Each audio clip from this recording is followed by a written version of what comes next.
On today's video, we're going to talk about 5 critical questions you need to ask yourself before deciding to become a nightclub bouncer, starting right now.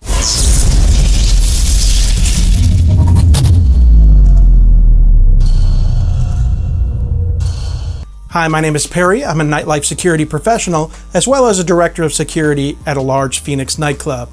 Here at BouncerTips, we talk about tips, tricks, and we talk about the tools that we use here in the nightlife security industry. If this is the type of content that you're interested in, please consider hitting that subscribe button. Also, if you would, make sure you hit that little notification bell so you can join my notification squad. Now, I really enjoy interacting with my viewers, so please feel free to leave a comment introducing yourself, and I'll make sure I welcome you personally to the channel. Since launching BouncerTips just a few months ago, I've seen a lot of great feedback in my comment section. However, one common question that I seem to always get asked is, what does it take to become a nightclub bouncer? And even though I've touched on a couple of these topics, I want to make a dedicated video to the 5 things you really need to ask yourself before deciding to pursue a nightclub security position. So let's get started. The first question you need to ask yourself before considering becoming a nightclub bouncer is, am I a people person? And what I mean is, do you like interacting with other people, and are you comfortable and outgoing enough to communicate with people that are in the club? Being a good bouncer is about communication, and if you can't communicate effectively, this is probably not the right job for you. This job is almost 100% communication, both verbally and non-verbally, and if you can't get your message across to a guest in the club, things can go very badly. So most altercations and violence happen when communication breaks down. So are you an effective communicator? If you are, then you can move on to the second question. The second question you need to ask yourself before becoming a bouncer is, can you control your emotions? Basically, you need to ask yourself, am I able to maintain my poise in an emotionally charged or confrontational situation? To answer this question, you need to reflect on your past. If you commonly blow your stack and rage out like the Hulk, then you might be looking into the wrong business. But if you're able to keep your cool and think clearly in those type of situations, then this is probably a great fit for you. Now, everybody has these situations in the past that they can look back on, whether it be in school, work, or situations with your friends. You have experiences in your life that were confrontational. If often you were able to keep it together, then it's probably time to move on to the next question.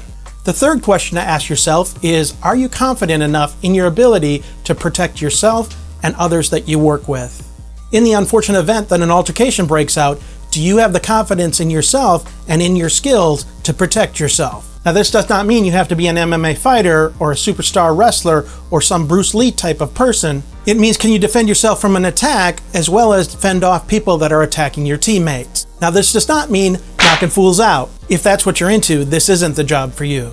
So are you confident that you can protect yourself and others? Now, if you passed all 3 of those, now it's time to move on to the fourth question. Are you prepared to exchange your current social life for a new one? What I mean is, working in this industry, you will not be able to maintain the current social life that you're currently used to. Your friends, your family, and your significant other is going to be affected by your hours. Your current friends aren't going to be on the same schedule, and finding time to go out with them on the weekends is going to be difficult. Now, I know it doesn't sound like too big of a deal, but I do lose a lot of bouncers because of that change in their social life. Now, before I get into the final question, I want to take just a second to thank you. I've recently crossed over 250 subs, and I just want to say thanks to you guys out there for supporting me and this channel. And I just want you to know that I appreciate you taking the time to listen to me talk to you about the nightclub security industry. Now on to 1,000. So the fifth and final question you need to ask yourself before becoming a nightclub bouncer is, are you a night person? If you don't function well in the late nights, this is probably not a great job for you. There are times I don't get home until 4 or 5 o'clock in the morning, and it really can take a toll on your body and mess with your sleep cycle. And over time, this can build up fatigue and stress, so you need to be careful to manage your sleep properly.